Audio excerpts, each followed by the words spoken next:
Pai, muito obrigado pela oportunidade que temos em ofertar, em dizimar a tua casa. Certamente fazemos isto por causa da tua bondade, da tua fidelidade para conosco, porque se temos alguma coisa para ofertar, Senhor, o Senhor é o responsável por isso. Que o Senhor receba a nossa oferta, que o Senhor venha se agradar, em nome de Jesus. Nos dê sabedoria para administrar aquilo que o Senhor tem dado e o teu nome ser glorificado neste lugar. Também, Senhor, sobre a tua igreja, venha prover a necessidade de cada um do teu povo. Que haja paz e prosperidade sobre a nossa mesa.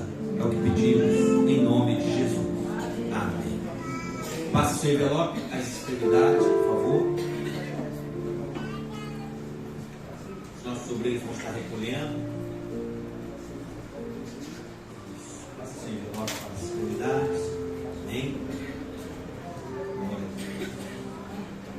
Isso.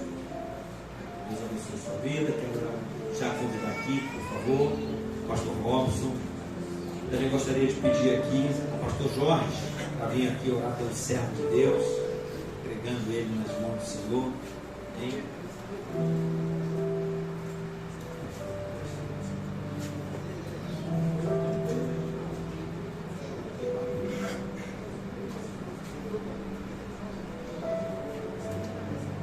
Paz, Senhor, igreja. Amém. Pedir os irmãos se puderem ficar de pé. Por favor. Estender suas mãos para cá. Pai querido, nós te louvamos e te adoramos na beleza da tua santidade. Rendemos graças a ti. Te agradecemos, Senhor, pela oportunidade que o Senhor nos deu hoje, mais uma vez, de estarmos na tua casa para ouvirmos a tua poderosa palavra. Senhor, eu apresento a ti o teu servo, meu Deus, teu ungido. Tenho certeza que antes, Pai, destas palavras saírem dos seus lábios, elas já estão no seu coração, porque tu colocaste. Então, Espírito Santo, eu te peço mais uma vez nesta noite, usa o teu servo. Meu Deus, usa ele com intrepidez. Usa ele, Pai, com ousadia. Meu Deus, não deixe que ele leve nada para casa, mas que ele possa, Pai, nos suprir, Pai, com o alimento que vem do céu. Seja sobre a vida do pastor Robson Dias, Senhor, a tua palavra, a tua bênção, em nome de Jesus. Amém. Amém. Meus amados, queridos irmãos, eu quero nessa noite, com muita alegria, cumprimentá-los com a paz do Senhor. Amém. Para mim, uma honra poder estar aqui na noite desse dia, tributando a Deus honra, tributando a Deus glória, louvor, por mais esta oportunidade. É bom estarmos na casa de Deus, na presença de Deus, servindo a Deus com alegria, melhor ainda, quando nós temos a oportunidade de rever amigos, pessoas queridas e cultuar juntamente com eles.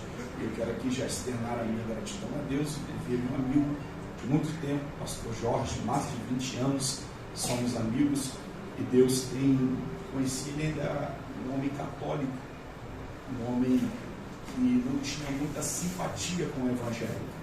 Mas eu louvei a Deus porque quando a gente dá um bom testemunho e quando a gente prega a palavra com a verdade, o Espírito Santo faz o que ele tem que fazer e transforma. Está aqui hoje um pastor servindo a Deus. Louvar a Deus pela vida do nosso irmão Edmar, que é o tecladista das estrelas, amém? E o tecladista aqui da igreja do pastor, também servo de Deus, pastor Mateus Pompeu, que também para mim é uma honra, viu, pastor, estar aqui nessa noite, cultuando os irmãos, pastor Cleiton, a cada um dos nossos amigos, nossos irmãos, fica aqui externado o meu carinho, a minha gratidão a Deus por vocês. Trago um abraço da minha esposa, ela foi cometida por essa virose, por essa razão não conseguiu estar aqui com vocês, e ela tem que se recuperar para amanhã de manhã, está dirigindo a consagração, que eu creio pela fé que o pastor Mateus vai pregar lá em maio, a nossa consagração, que é o mês da família. E nós queremos já aqui agradecer a Deus pela vida de cada um de vocês. Por gentileza, abra sua Bíblia, o Salmo 91. Eu não vou pregar sobre o Salmo 91, mas o assunto que o Espírito Santo de Deus colocou no meu coração, ele está dentro do Salmo 91. Amém? Glória a Jesus. É um salmo bem conhecido de todos. É um texto que geralmente fica aberto em muitas cabeceiras de cama. E eu sei que nessa noite o Senhor tem uma palavra para o meu e para o teu coração. Sei que é um culto de muita responsabilidade.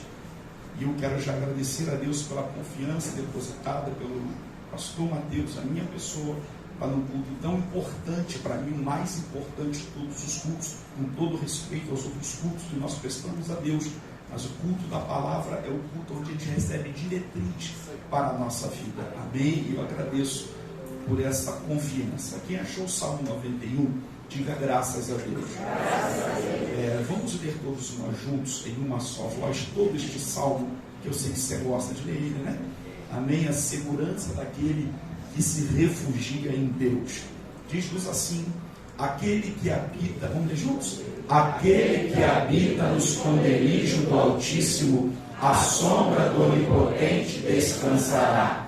Direi do Senhor, Ele é o meu Deus, o meu refúgio, a minha fortaleza, nele confiarei. Porque Ele te livrará do laço do passarinheiro e da peste perniciosa.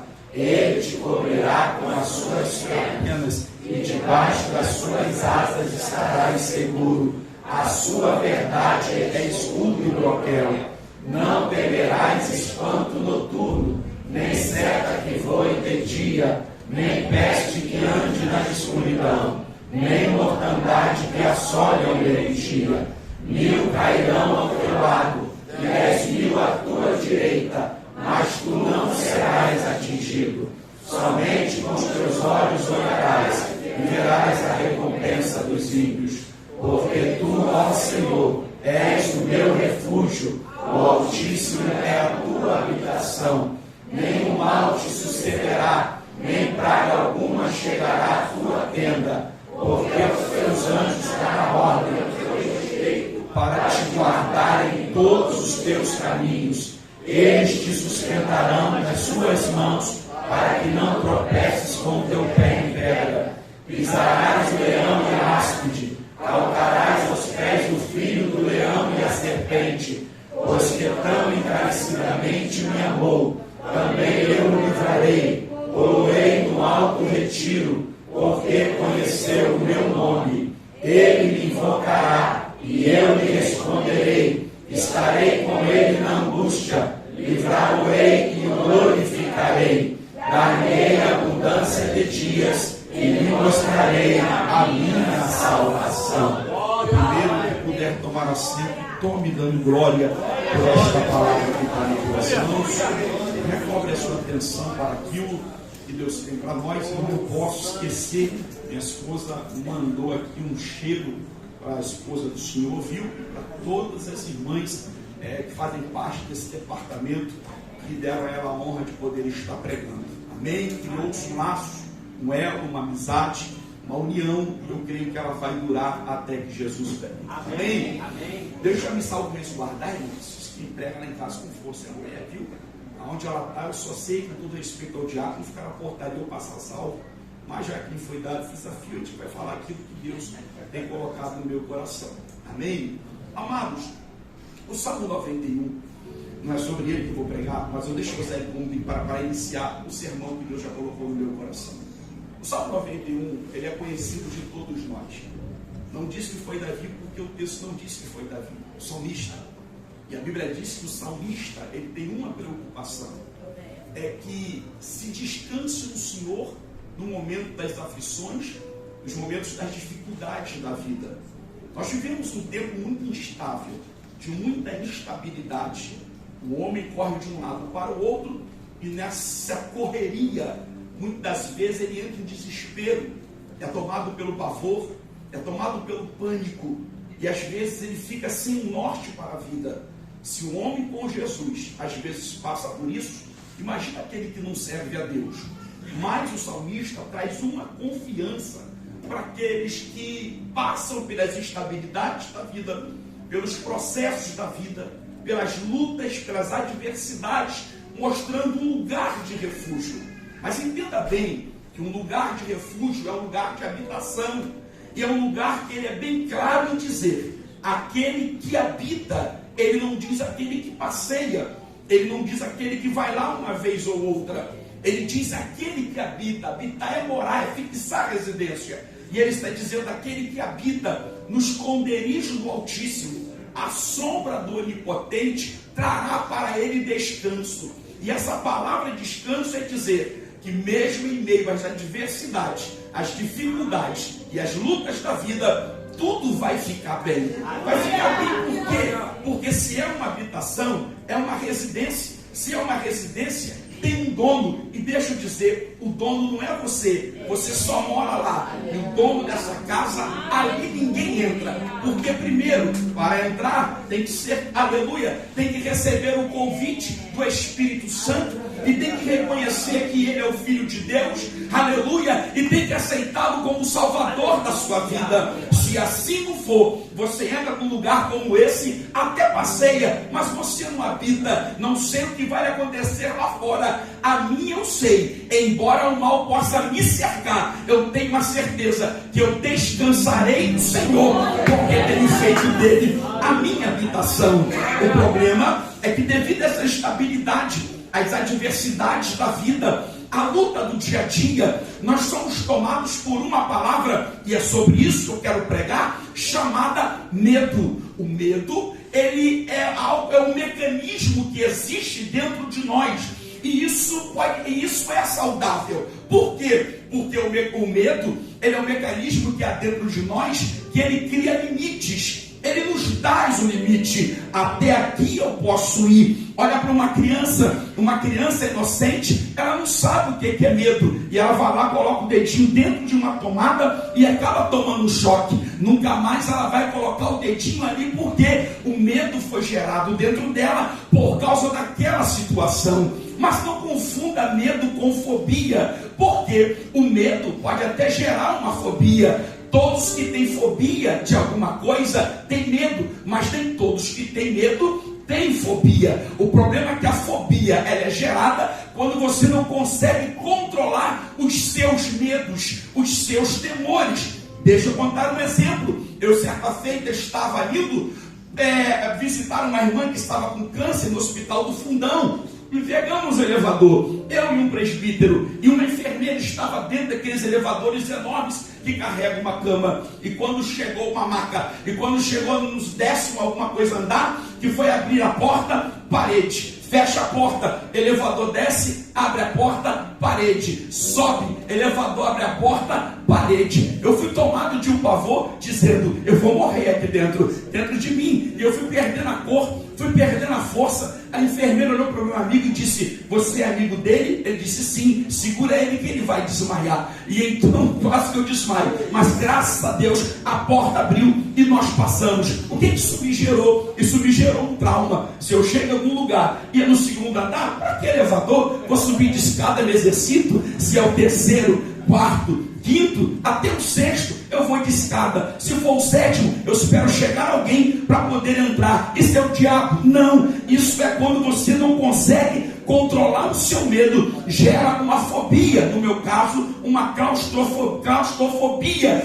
Tem pessoas que têm diversas fobias, como demofobia, medo de estar na multidão, gamofobia, medo de casamento, aracnofobia, medo de aranha e outros medos que são gerados. Mas a gente enxerga, à luz da Bíblia Sagrada, que o medo ele surge depois que o homem peca. Por que você diz isso, pastor Robson? Porque o homem vai estar diante de Deus sempre dentro do jardim e ele nunca tem medo de se relacionar com Deus, porque o Senhor ia visitá-lo na virada do dia e sempre estava ali com Adão e com Eva. Eles viam o Senhor face a face, Edmar. Eles comunicavam-se com o Senhor. O relacionamento era perfeito, até que um dia a serpente entrou no jardim e enganou a Eva, dizendo: coma do fruto, porque o dia que vocês comerem, não é bem o que o Senhor disse, que vocês morrerão. Na verdade, o dia que vocês comerem, vocês serão semelhantes a Ele. Na verdade, semelhantes eles já eram.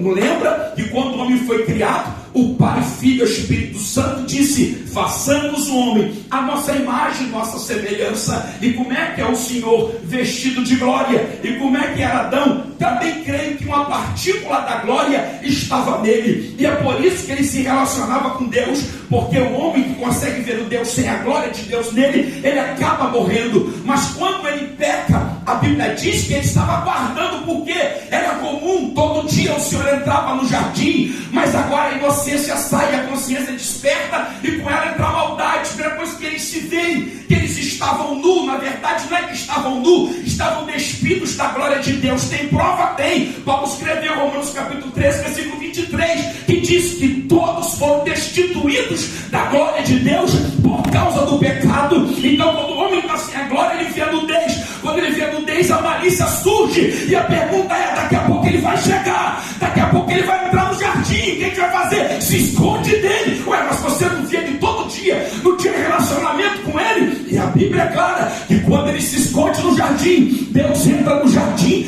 dando uma oportunidade do homem voltar a se relacionar com ele. E Deus, sabendo onde é que ele estava, mas pergunta: aonde tu estás, Adão? Aonde estás?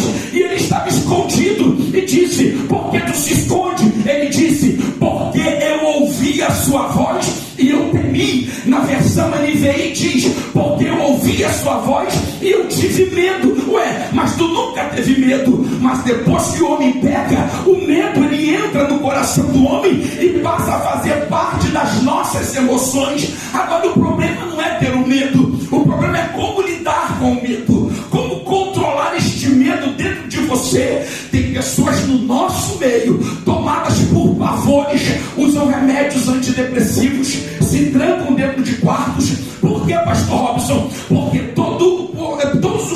muitos dos traumas, eles começam com o medo. Pessoas têm ansiedade, por quê? Porque tem medo das coisas não darem certas. Pessoas têm depressão, por quê? Porque tem medo divergente e de encarar o problema. Mas eu vim aqui hoje como um profeta de Deus para dizer a você que hoje o Senhor vai te dar autoridade e poder para tu vencer os teus medos. Porque o medo tem um limite, e ele coloca um limite, um aleluia, diante de você, para que tu não faça a coisa errada. Mas ele não pode dominar os teus sentimentos. Sabe por quê? Tem ministérios paralisados, tem famílias paralisadas, tem profissionais paralisados, tem empresários paralisados, tem músicos paralisados, tem cantores paralisados, tem pessoas paralisadas na vida, porque um dia o medo dominou as suas emoções e não consegue deixar ele, aleluia, andar, caminhar, projetar, sonhar. Em nome de Jesus, se você entrou aqui com este pensamento, ou melhor, com este sentimento, eu creio que nessa noite o Senhor vai te ajudar, vai vir reforço do céu, aleluia, para você aprender a lidar com os medos. Tem medo de crescer, tem medo de avançar na vida, tem medo de crescimento, tem medo de mudança, tem medo de não dar certo, tem medo. Então quando tem medo, você prefere cruzar os braços e ser dominado pelo teu medo. Por que tu vai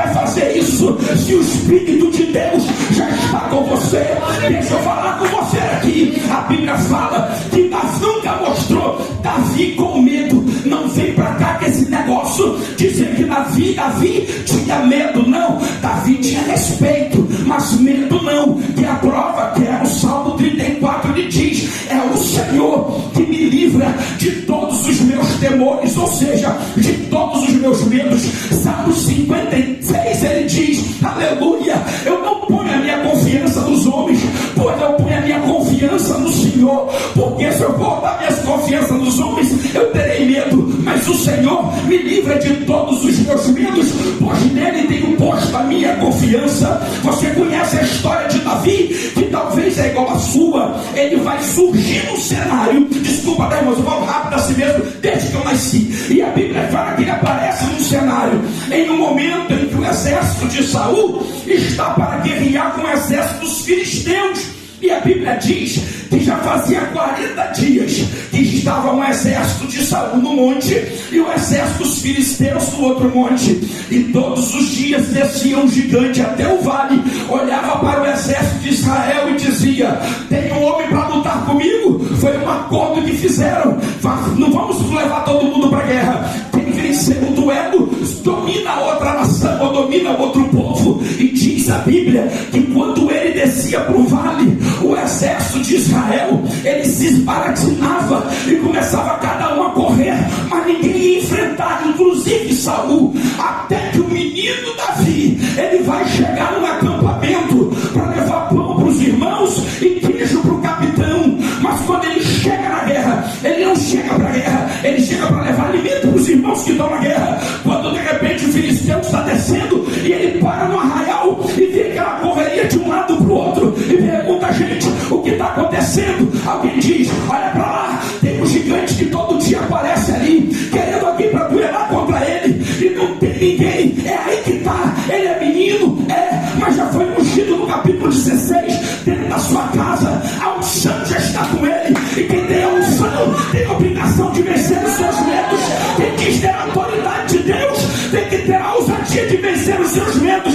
E de repente não foi possível, pastor Mateus, o Espírito de Deus veio sobre ele e ele gritou no arraial dizendo: quem é este circunciso para querer afrontar o exército do Deus vivo? E diz a Bíblia então que Saul tentou dar um jeito: veste a minha roupa, meu filho, se apresenta como um guerreiro. Deixa eu dizer uma coisa: guerreiro não se vê pela roupa que está do lado de fora, guerreiro se vê pelo sentimento que está do lado de dentro. E mais, Saul, tu já está na idolatria, tu já está desviado, e coisa de desviado no caso da vida de crente. Então, em nome de Jesus, em nome de Davi, Saul, eu vou em nome do Senhor dos Exércitos, tira essa canalha de mim. Por quê? Porque a fé e a coragem não está no que você veste, mas está no que você sente, no que tem dentro de você. Eu matei urso, despedacei leão, foi apenas com os meus estilingues, e é com ele que eu vou. E ele vai com uma funda e 5 pedras, e ele lança, e Deus, e aleluia, acerta o alvo na testa do gigante, e o gigante então cai. Aleluia. Eu não sei como você entrou aqui na noite deste dia, mas está chegando a ajuda do céu para te ajudar a vencer esse medo que tomou conta da tua vida, da tua alma, e não deixa você progredir, não deixa você avançar. Criou-se uma paralisia espiritual, uma paralisia, aleluia, na sua vida, e você não consegue mais avançar. Se Davi olhasse para isso, se Davi colocasse os olhos nisso, ele não avançava, ele fugia de um lado para o outro, não porque tinha medo, mas porque respeitava. Escute isso aqui, vamos melhorar isso aqui, porque ele honrava Saul, mesmo Saul estando errado, ele honrava Saul. Sabe o que acontece hoje? Tem muita gente que não honra o outro, e quando você não honra o outro, a tendência é você não se dar bem, e quando você não se der bem, você vai ser tomado por esse sentimento de medo, e nunca mais vai conseguir se levantar. Mas quando você honra alguém, quando você respeita a autoridade de alguém, a unção de alguém, aleluia, e já sabe que a tua vez vai chegar, mas vai chegar na hora que Deus quer, e não quando você quer. Aleluia. O problema é que tem gente que tem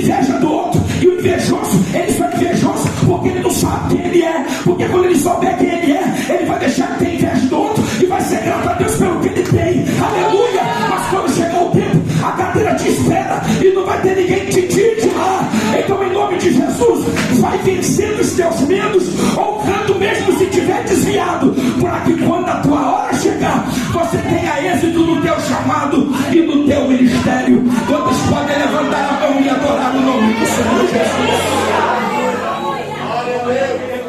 E se nós formos olhar bem a luz da Bíblia, o medo, ele sempre esteve presente.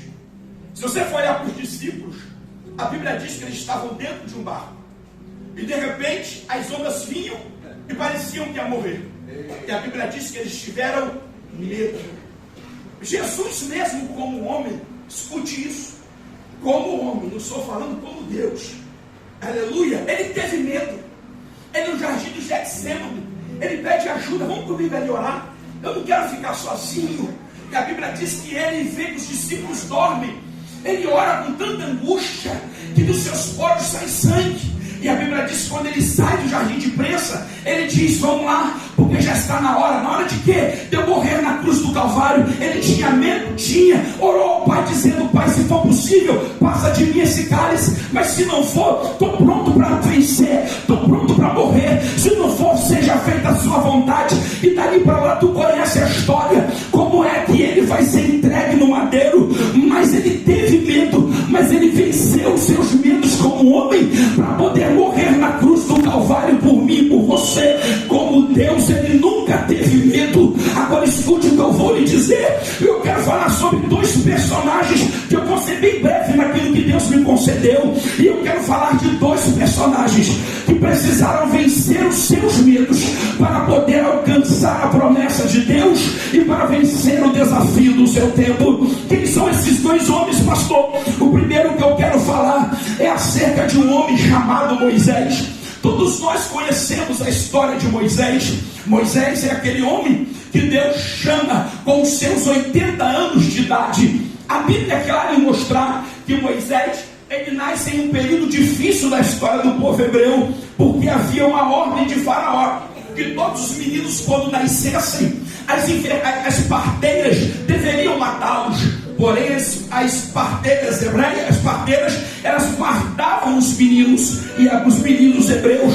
E aí, então a Bíblia diz que ele mudou então o decreto, já que não dá para matar quando nasce, mata então os meninos de 2 anos para baixo. E então mandou matar os meninos jogando no Nilo. É no meio desse episódio que a mãe de Moisés, Jacobede, coloca ele no cesto e coloca ele no rio Nilo. E você conhece bem o texto. A filha de Faraó, ouvindo o choro do menino, pegou o menino e criou o menino. E a Bíblia diz que ela fez de Moisés como se fosse seu filho. Mas a Bíblia diz na carta aos Hebreus que Moisés nunca aceitou ter sido chamado de filho da filha de Faraó. E a Bíblia é clara em nos mostrar que quando ele está com 40 anos de idade, já criado na cultura egípcia, já formado nos ensinamentos do Egito, que era a maior potência mundial daquela época, então a Bíblia diz que ele sai para poder fazer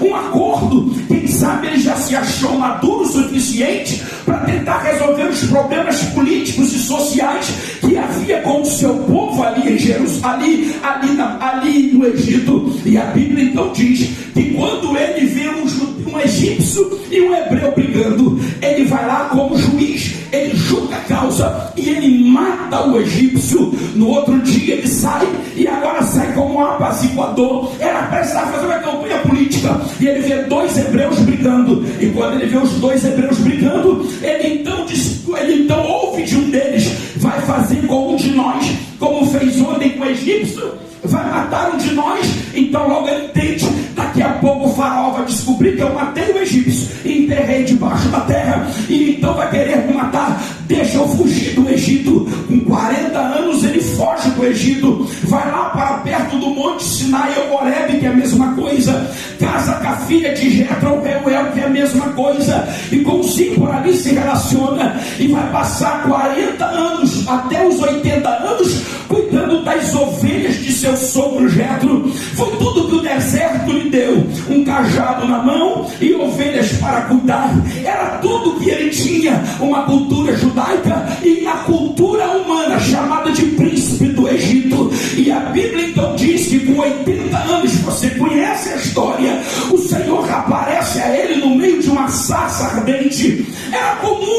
aquele cenário, devido ao calor de 50 graus do deserto, as folhas queimarem, mas a queda era diferente. Os gravetos não eram consumidos pelo fogo, e nem tão pouco as folhas. Foi quando ele pegou então o rebanho, colocou para trás do deserto, e então ele voltou para ver o que estava acontecendo. É quando ele ouve a voz de Deus a dizer para ele: Moisés, tira a sandália dos teus pés, porque o lugar que tu estás é santo. O que a Bíblia diz? Que Moisés então se inclinou diante do Senhor, e o Senhor disse a ele: eu tenho ouvido o clamor do meu povo por causa dos seus exatores, e eu estou te levantando hoje para você ir lá no Egito, da onde você saiu 40 anos atrás, para libertar o meu povo. A Bíblia então olha, a Bíblia então diz que Moisés passa a dar uma série de desculpas, uma série de escusas para não voltar lá. Pastor, por que ele dá essas desculpas? Eu vou te dizer: porque Moisés tinha medo de voltar lá, e o medo te impede de fazer a obra, e o medo te impede, aleluia, um desafio para você atender o chamado. Tem prova, pastor, que ele tem medo? Sim, é quando começa o diálogo no capítulo 4, no versículo 1 e 2 de Êxodo, e o Senhor diz para ele: Moisés, o que é que tu tem nas mãos? Ele disse o quê? Uma vara. E o Senhor disse: pega esta vara, me lança no chão. Ele lançou a vara no chão, e diz a Bíblia que de repente a vara se tornou uma serpente, e a serpente corria atrás de Moisés, e Moisés corria da serpente. E o Senhor disse: não corra da serpente, volte e pegue ela pela cauda. É bem verdade que serpente se pega pela cabeça, não se pega pela cauda. Mas Moisés, naquele momento, tinha que se contentar em pegar a serpente pela cauda, porque quem pegaria pela cabeça ainda não tinha vindo, e além de pegá-la pela cabeça, o que viria ainda ia ferir, como já feriu a cabeça da serpente. Mas quando eu vejo Moisés correndo da serpente, eu olho Deus fazendo um retrato com Moisés, dizendo: eu vi 40 anos atrás, quando você fugiu de Faraó. Quem já viu o filme, já viu que as indumentárias dos faraós, elas têm o formato de uma serpente, não é isso? Eles sentam nos seus tronos com as suas indumentárias no formato de uma serpente. Quando a vara vira uma serpente, que a serpente corre atrás dele, Deus faz ele voltar no filme de 40 anos atrás, dizendo: por isso que tu fugiu de lá, e é por isso que você não quer voltar lá, mas eu vou te ajudar a vencer os seus medos. Pegue na cauda da serpente. E ele pegou na cauda da serpente, e a serpente tornou assim, aleluia, virar uma vara. Então veja que a vara na mão de Moisés era vara, e a vara no chão era serpente, no chão serpente, na mão dele vara. Deus vai ajudar a Moisés. Depois de todas as ajudas, ele vai dar outra excusa: Senhor, eu não posso, porque está vendo, eu sou pesado de língua. E o Senhor vai dizer: não sou eu que criei o surdo, não fui eu que fiz o mudo, não fui eu que formei o cego. Vai lá, Moisés, vai, tá bom, Moisés, já falei com teu irmão lá no Egito, e ele já está vindo ao seu encontro. Mas quem é que vai falar de verdade a Faraó? É Arão ou Moisés? Eu não vejo na Bíblia Arão tomando a frente, é sempre Moisés. Por que até ali Moisés não vai? Porque Moisés ainda tem medo, mas quando ele aceita o desafio de voltar para o Egito, ele rompe com os seus medos. Deus te trouxe aqui hoje para te ajudar a vencer medos do passado. Esse medo do passado te aprisiona até o dia de hoje. Deixa eu te ajudar. Você canta, você prega, você dá testemunho, você participa da ceia, você é até dizimista, mas o medo te consome. Tem uma área da tua vida que ele te pegou e te enclausurou, e o diabo aproveita essa oportunidade para colocar uma redoma, para colocar você dentro de uma prisão espiritual por causa de um sentimento humano. O negócio já se virou para o lado espiritual. Mas hoje eu creio que da mesma forma que Deus precisava de Moisés para voltar lá, mas ele não chama para a obra medroso e covarde. Primeiro ele ajuda a vencer os seus medos, primeiro ele liberta dos traumas para depois voltar lá. Aleluia. Deus da mesma forma nessa noite, ele está aqui nos ajudando a vencer os nossos traumas, a vencer aquilo que lá do passado você traz, para que tu possa avançar para as coisas que estão diante de ti. Quem nessa noite aqui recebe o que Deus está o nome do Senhor.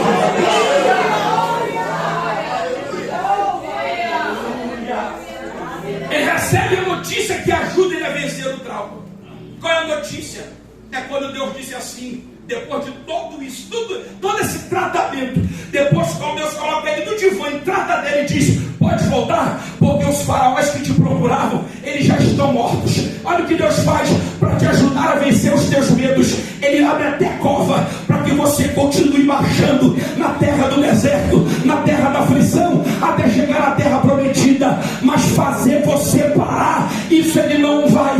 Deixar você parado, isso ele não vai. Aleluia. E talvez você me diga, pastor, eu já sou velho. Moisés era velho, tinha 80 anos. Tem aquela historinha que a gente fala no seminário, não é isso? Agora você vai ver o que o Deus faz com um homem que tem 40 anos e pensa que é alguma coisa, e agora o homem que tem 80 anos e pensa que não é nada, e agora com 120 anos ele leva esse povo até a porta da terra da promessa. Para Deus não tem tempo. Deus só quer te ajudar a vencer os teus medos, e quando Deus ajudar você a vencer os teus medos, os desafios serão pequenos diante de ti. Quem crê nessa verdade, levante a mão e dê glória ao nome de Jesus.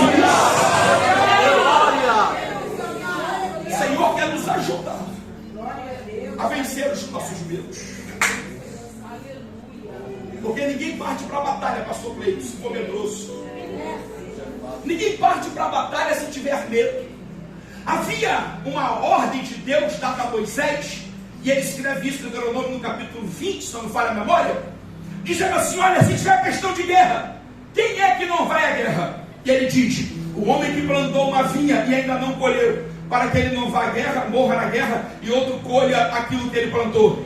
Um homem que acabou de construir uma casa e ainda nem morou. Por quê? Ou para quê? Para que ele não vá à guerra e morra na guerra e outro more na sua habitação. Um homem que acabou de casar e está indo a de mel. Por que não vai à guerra? Para que ele não morra na guerra e outro tome a sua esposa. Quem mais não vai na guerra? Se for medroso e se for covarde. Se não for, se for medroso e se for covarde, não vai para a guerra. Tu conhece a história de Gideão? Ele não é o segundo personagem. O Espírito de Deus só me faz lembrar aqui agora. Ele vai para a guerra, ajuda os homens. Tem quanto? 32 mil. Na primeira ordem de Deus a Gideão mande que volte os covardes e os medrosos. Embora Eliã fale que foi 20 mil, foram 22 mil segundo a Bíblia que voltaram, aleluia, porque era covarde e medroso. Ficou agora com 10 mil. Leva as águas. Quem for crente tem modo certo de beber água. Se for desviado, já tiver na idolatria, vai ter outra forma de beber água. E ele viu que, aleluia, somente os que lamberam água como cão foram 300. E ele disse, esse é o exército que vai contigo. Imagina, de 32 mil tem menos de 10%, mas tem 10% que diz, se eu vou com lança eu não sei, eu sei que eu vou. Se eu vou com espada eu não sei, eu sei que eu vou.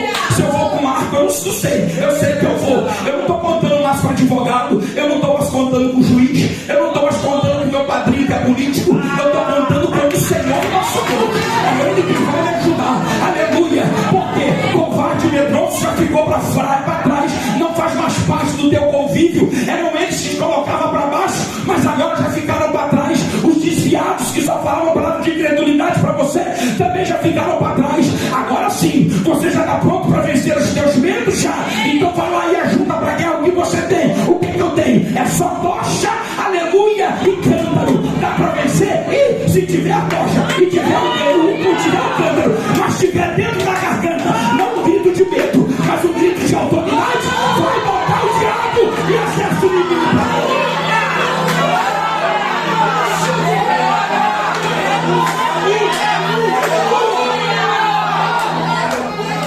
Diga para quem está do teu lado, viu? Não precisa de muita coisa para remover esse medo.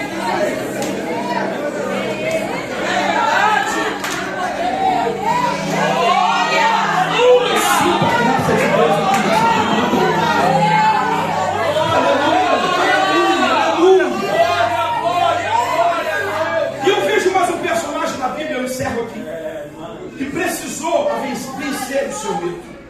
Quem é este homem? É um homem chamado Jacó. Quem é Jacó? Alguém que quando nasce gêmeo de um irmão, por nome Esaú. Porém Esaú sai primeiro, logo ele se torna então mais velho. Tem gente fazendo um monte de história por aí, né? Mas Esaú é o mais velho.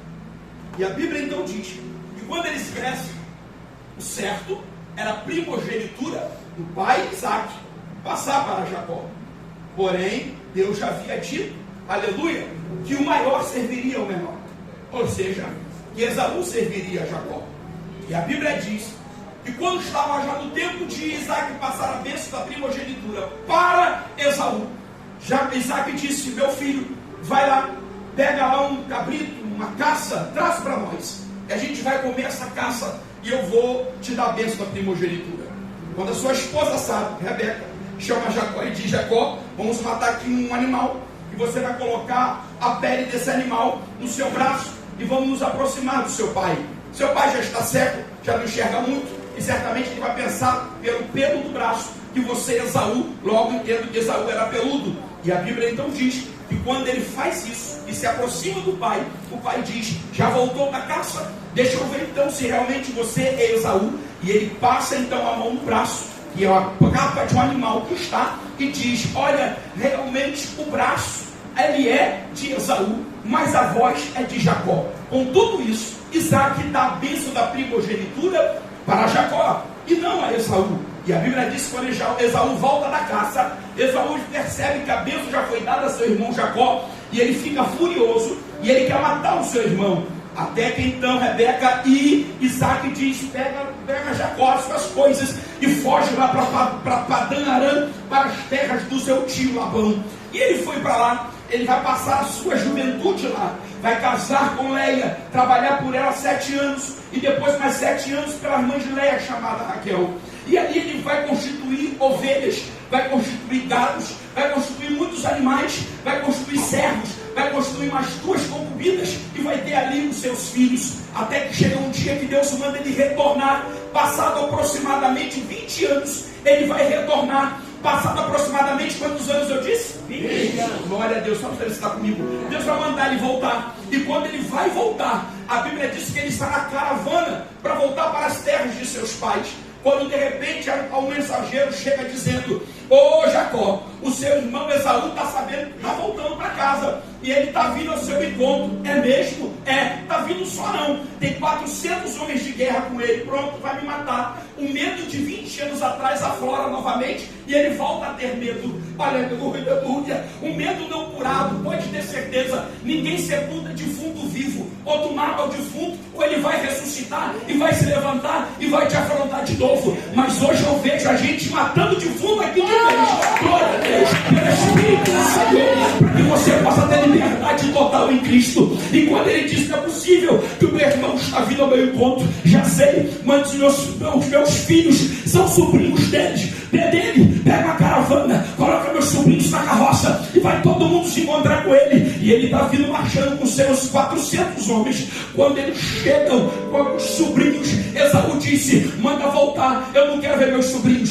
eu quero ver o meu irmão Jacó. E os sobrinhos voltam na carroça. E aí, estou conjecturando, como é que foi? Ó, não quis ver eles não, quer ver o Senhor, pronto, vai me matar. E então a Bíblia diz que ele fala o seguinte: pega presente, ajuda aqui alguns animais, manda para ele, são muitos presentes. E ele então vai até a caravana, vai na frente, e quando chega lá: eu não quero presente do meu irmão, eu quero ver o meu irmão. E volta com o rebanho todo de novo, e ele está retardando o caminho. Quando ele percebe que não tem mais jeito, ele vai organizar a caravana da seguinte forma: ele era o líder, vai colocar um grupo aqui, outro grupo ali, outro grupo no meio. E cadê você, seu Jacó? Está vindo lá atrás, escondido atrás da caravana. O medo faz isso. O medo tira você da frente e coloca você para trás.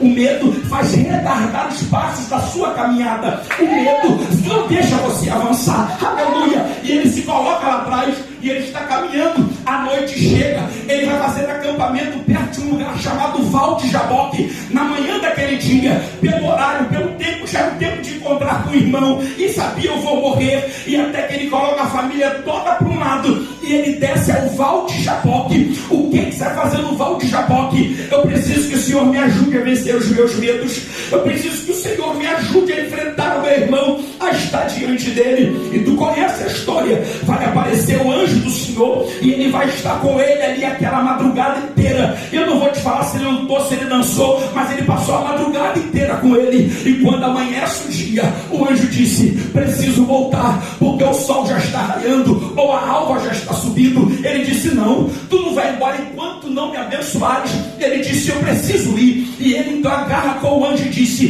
tu não vai embora se tu não me abençoares.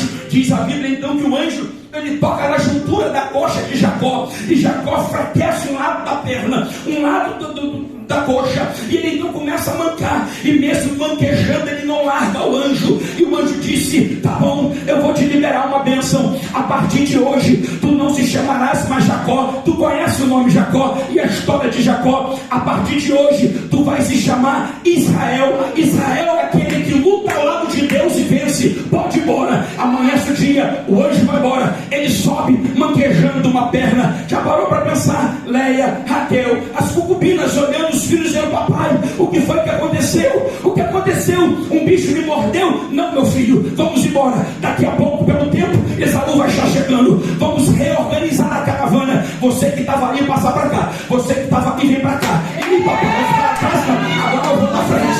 Vou me arrastando, mas eu vou na frente. Para pensar comigo, eu termino aqui. Olha para cá, por favor. Veja isso, escute por gentileza. Olha para Jacó. Jacó, antes dele descer do val, ele é um cara perfeito, sarado por fora, mas ele tinha enfermidades de 20 anos pelo lado de dentro. Mas agora ele vai descer no val, e no val ele tem um encontro com o Senhor. O que aquele encontro promove? Uma cura pelo lado de dentro, mas a ferida que estava dentro agora está do lado de fora, e ele sobe, aleluia, curado por dentro e ferido por fora. Ó filhinho, para de fazer essa fagarinha de paisagem. Às vezes até prega bonitinho, canta bonitinho, tem uma oratória linda aqui atrás do púlpito, mas Deus sabe como tu está ferido pelo lado de dentro. A aparência do lado de fora até que está sarado, mas para Deus ninguém esconde.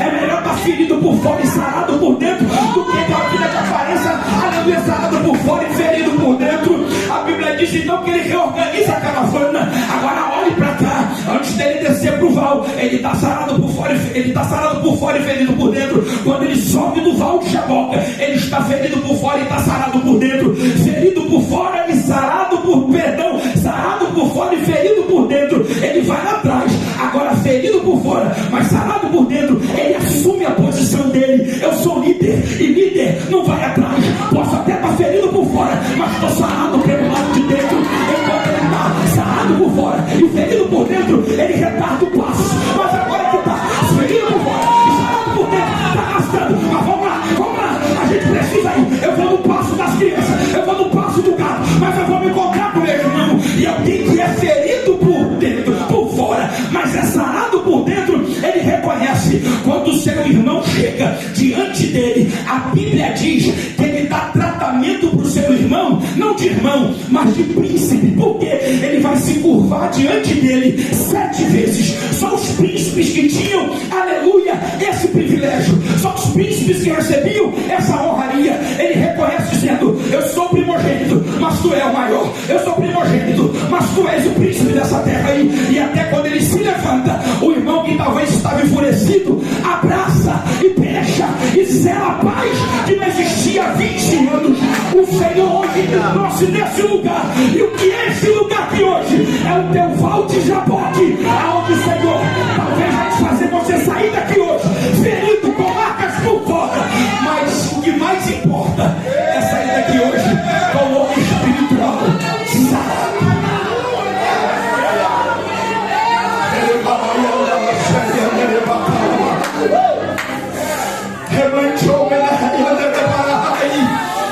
Oh meu Deus, eu sinto a graça de Deus aqui neste altar, neste ambiente, e eu sei que o Senhor está tratando das suas feridas. Aleluia.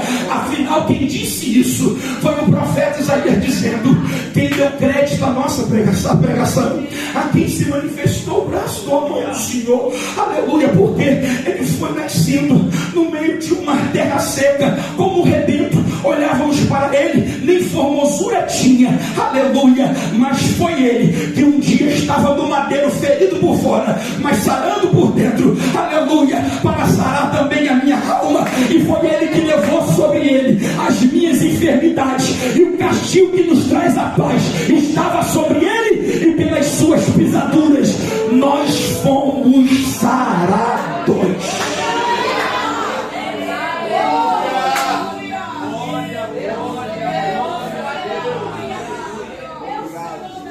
A palavra foi liberada.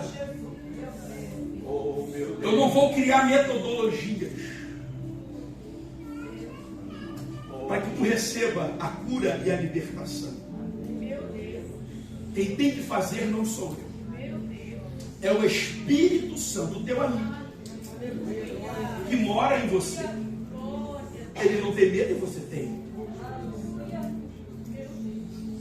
Ele quer te ajudar a vencer o medo, só que você não reconheceu ele, que ele habita em você. E se eu trouxe essa palavra ao teu coração nessa noite, é porque tem um propósito. Eu não saí lá de Vila Quente para vir aqui nessa noite, debaixo dessa chuva, para falar às paredes.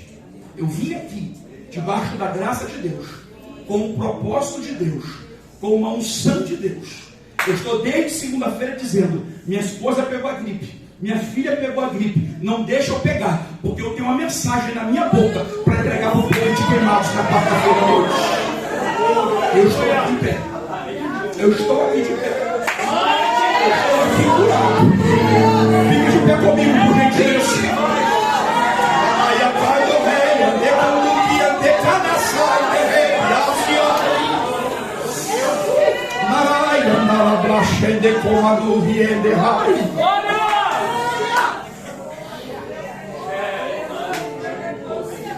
Porque você deixou esse medo afligir a tua alma.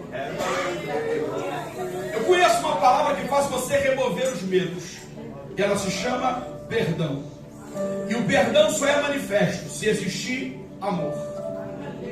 O amor e o perdão ajuda você a vencer os seus medos. Te prova, pastor, te prova. Mostra na Bíblia que Davi tinha raiva de Saul. Nunca. Ele o amava. O amava tanto que ele vingou aqueles que mataram Saul.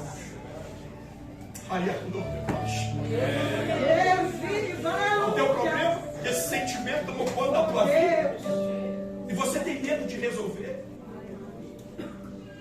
Você tem medo de resolver o problema e encarar o problema. Você tem medo de mudar essa situação, deixa do jeito que está. Eu já sei viver, quando ele aparece eu me escondo. Quando ele vem eu vou para o outro lado. Quando ele fala eu fico quietinho, por quê? Não abro a boca nada, morro de medo. Hoje o Senhor me trouxe aqui para liberar essa palavra para a tua vida. O Senhor te ajuda hoje a você vencer os seus medos.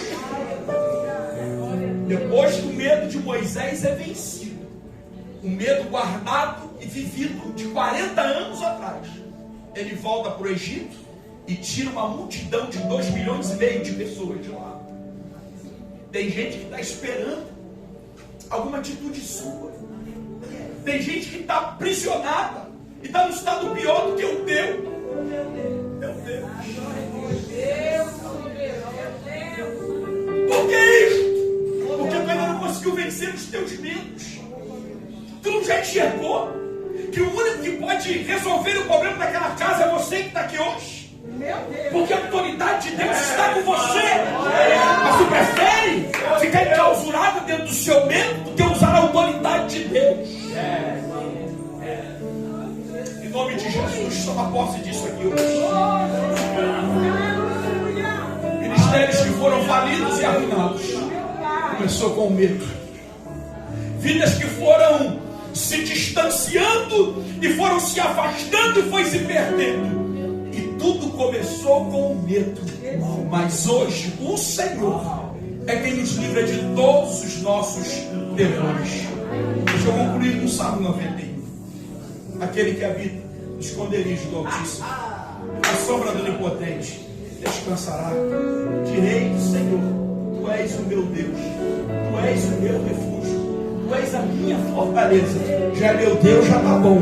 Já é meu refúgio, melhor ainda. Se é minha fortaleza, é onde eu sei que eu vou me refugiar na hora da angústia. É onde eu sei que eu vou repor as minhas forças quando o mal me vier. Aleluia, Tu és o meu Deus, o meu refúgio, a minha fortaleza, e em Ti eu confiarei. E quem confia no Senhor não tem medo do espanto noturno, não tem medo da praga que assola o meio-dia, não tem medo de peste, não tem medo de males nenhum. O Brasil pode estar em crise, o mundo pode estar em crise, mas a minha casa não. A minha casa é a habitação de Deus. Eu vivo na minha casa o que é vivido no céu, e não o que se passa na terra. Eu até como da terra, me alimento da terra, vivo na terra, trabalho na terra, mas a minha casa não é pedaço da terra. A minha casa é pedaço do céu, medo do lado de fora. A minha casa, segurança, lugar de habitação, lugar, aleluia, onde eu sinto a presença do Eterno, ambiente que deve ser de paz, ambiente que deve ter peso de segurança. Então, em nome de Jesus, nessa noite, levante a tua mão para o céu, que eu quero orar com você nesta hora. O Senhor, aleluia, é o meu refúgio, a minha fortaleza, e eu não temerei mal algum, não temerei mal algum, porque o Senhor é o meu refúgio e o Altíssimo é a tua habitação. Se eu tomo posse disso, eu creio que eu vou pisar o leão, e eu vou pisar a áspide, eu vou calcar o pé do filho do leão e até da serpente. Porque eu vou fazer isso porque ele encarecidamente me amou e me livrou, aleluia. E eu tenho certeza que na minha angústia invocarei o nome dele, e o que vai ser o resultado de tudo isso? Vou viver com os meus medos? Nada. Ele me dará a abundância da sua salvação, em nome de Jesus. Coloca a tua mão no teu coração e diga: Senhor, me ajuda a dominar os meus medos. Eu sei, Senhor, que isso surgiu desde que o homem pecou no jardim e passou a todos os homens e chegou até nós. Mas o Senhor tem nos dado o teu Espírito, o Senhor tem nos dado o teu sangue, o Senhor tem sido a minha fortaleza. Portanto, Senhor, me ajuda, aleluia, a vencer os meus medos. Me ajuda, Senhor. O medo não vai ser nada mais na tua vida do que alguma coisa que te limita um espaço para você não cair, para você não tropeçar. O medo só vai ser isso, para trazer uma insegurança que vai gerar uma segurança para que o mal não aconteça. Só vai ser isso na sua vida, nada mais além disso. Ele não vai te dominar a ponto de te paralisar, ele não vai te dominar a ponto de te escravizar, ele não vai te dominar a ponto de fazer você fugir dos teus problemas. Hoje o Senhor está mandando o reforço do céu, ajuda do céu, e o Senhor te dá autoridade. Em nome de Jesus, por favor, coloque as tuas mãos sobre a tua cabeça e diga: Senhor, me dá autoridade. Diga: Senhor, me ajuda a vencer os meus medos.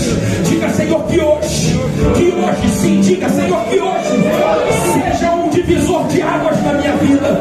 Senhor, os medos que para trás ficam, e a autoridade que o Senhor me dá para avançar para as coisas que estão diante de mim. Prossegue. O Senhor tira os embaraços da tua vida, o Senhor tira essa cadeia espiritual, o Senhor te liberta, o Senhor é a tua fortaleza. Vai, avança, vai, que o Senhor